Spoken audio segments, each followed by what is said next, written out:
নমস্কাৰ, এই মুহূৰ্তত আহি পৰিছে আজিৰ কেইবাটাও বিগ ব্ৰেকিং নিউজ গুৰুত্বপূৰ্ণ খবৰ।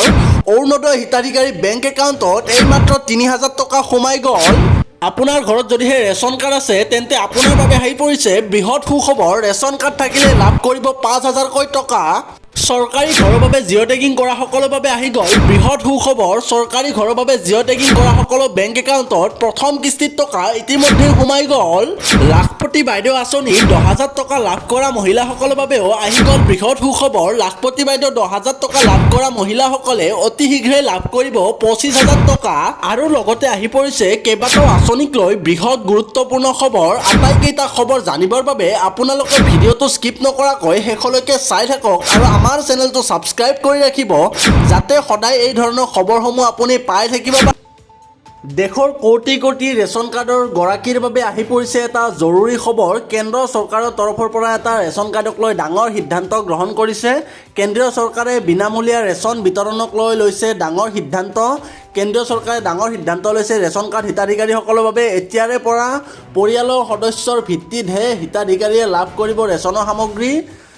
AAOIৰ অধীনত ৩৫ কিলোগ্ৰামকৈ চাউল পোৱা গ্ৰাহকৰ বাবে এই ডাঙৰ সিদ্ধান্ত। ৩৫ কিলোগ্ৰামকৈ যিসকলে চাউল লাভ কৰি আছিলে, কেন্দ্ৰীয় চৰকাৰে উত্থাপন কৰিছে ৰাষ্ট্ৰীয় খাদ্য সুৰক্ষা সংশোধনী বিধেয়ক ২০২৬ আৰু এই বিধেয়কখনৰ খচৰাত ৰেচন বিতৰণ ব্যৱস্থাত পৰিৱৰ্তনৰ প্ৰস্তাৱ অনা হৈছে। এতিয়াৰে পৰা পৰিয়ালটোৰ সদস্যৰ ভিত্তিতহে চাউল দিয়াৰ প্ৰস্তাৱ কৰিছে চৰকাৰে। আৰু চৰকাৰে এই ধৰণে প্ৰস্তাৱ গ্ৰহণ কৰিছে, প্ৰতিজন পৰিয়ালৰ সদস্যৰ ভিত্তিতহে চাউল দিব বুলি। অৱশ্যে পৰিয়ালটোৰ সদস্যৰ সংখ্যা বেছি হ'লেও ৩৫ কিলোগ্ৰামতকৈ অধিক চাউল লাভ নকৰিব। চৰকাৰৰ মতে AAOIৰ অধীনত সৰু পৰিয়ালেও ৩৫ কিলোগ্ৰামকৈ চাউল লাভ কৰে আৰু সেইবাবে কিন্তু বেছি সদস্য থকা পৰিয়ালে ৩৫ কিলোগ্ৰামতকৈ অধিক চাউল লাভ নকৰিব। কিন্তু কম যদিহে পৰিয়ালৰ সদস্য হয় তেন্তে তেওঁলোকৰ পৰিয়ালে কমকৈ চাউল লাভ কৰিব। চৰকাৰে এনে ভাৰসাম্য ৰক্ষাৰ বাবে এই ব্যৱস্থা গ্ৰহণ কৰিছে। ৰেচনৰ যাতে সকলোৰে মাজত এটা ভাৰসাম্যৰ ভিত্তিত বিতৰণ হয়, তাৰ বাবে এই ব্যৱস্থা গ্ৰহণ কৰিছে। আৰু এতিয়াও এইখন বিধেয়কখন খচৰাখনহে ওলাইছে, এইখন আইনত পৰিণত হোৱা নাই। কিন্তু কেন্দ্ৰীয় চৰকাৰে হয়তো শীঘ্ৰেই এই ব্যৱস্থা গ্ৰহণ কৰিব আৰু এয়া আইনত পৰিণত হ'ব। আৰু ৰেচন কাৰ্ডত যিসকলে ৩৫ কিলোগ্ৰামকৈ চাউল লাভ কৰি আছিলে তেওঁলোকৰ চাউল হয়তো আগতকৈ কম লাভ কৰিব আৰু কিছুমানে ৩৫ কিলোগ্ৰামেই লাভ কৰি থাকিব, যিসকলৰ ঘৰত পৰিয়ালৰ সদস্যৰ সংখ্যা বেছি আছে। কিন্তু যিসকলৰ সদস্যৰ সংখ্যা কম তেওঁলোকে এজন সদস্যৰ বাবে ৭ কিলোগ্ৰামকৈহে চাউল লাভ কৰিব। ৰাজ্যত পুনৰ সুদখোৰৰ বিৰুদ্ধে আৰম্ভ হৈছে অভিযান। দয়া নাই ক্ষমা নাই নীতি। সুদখোৰৰ বিৰুদ্ধে সাধাৰণ লোকক টকা দিয়াৰ নামত হাৰাশাস্তি কৰিলেই পৰিব বিপদত। আৰক্ষীৰ জালত প্ৰমোদ কুমাৰ চাহু, অতুষ গুপ্তাসহ আৰু ৩জন। ডুমডুমা বৰহাপজানত গ্ৰেপ্তাৰ ৩ সুদখোৰ। এতিয়াৰে পৰা যদিহে কোনোবাই সুদত টকা দি সাধাৰণ ৰাইজক হাৰাশাস্তি কৰে তেন্তে তেওঁলোক বিপদত পৰিব। তিনিচুকীয়াৰ SSPয়ে ঘোষণা কৰিছে। নুৰ খান, প্ৰমোদ কুমাৰ চাহুকে ধৰি আৰু এজনক গ্ৰেপ্তাৰ কৰিছে। বাসগৃহৰ পৰা ১৭,৫০,০০০ টকা জব্দ কৰিছে।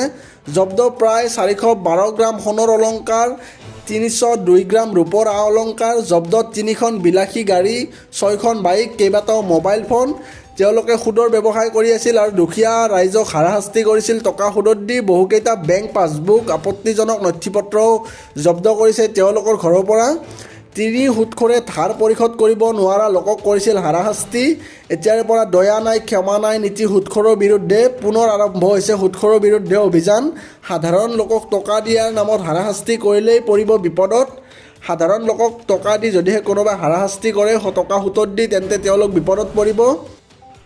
অসম ৰাজ্যিক স্কুল শিক্ষা বৰ্ডৰ মেট্ৰিকত অনুত্তীৰ্ণ ছাত্ৰ ছাত্ৰীৰ বাবে নতুন নিৰ্দেশনা। পুনৰ ১০ম শ্ৰেণীত নামভৰ্তি কৰাটো বাধ্যতামূলক। পূৰ্বৰ স্কুল অথবা একেটা কেন্দ্ৰৰ স্কুলত নামভৰ্তিৰ পিছতো সলনি নহয় পুৰণি পঞ্জীয়নৰ নম্বৰ। ছমহীয়া পৰীক্ষাৰ পূৰ্বে সলনি কৰিব পাৰিব ঐচ্ছিক বিষয়। ছমহীয়া পৰীক্ষাত অৱতীৰ্ণ হোৱাটো একেবাৰে বাধ্যতামূলক।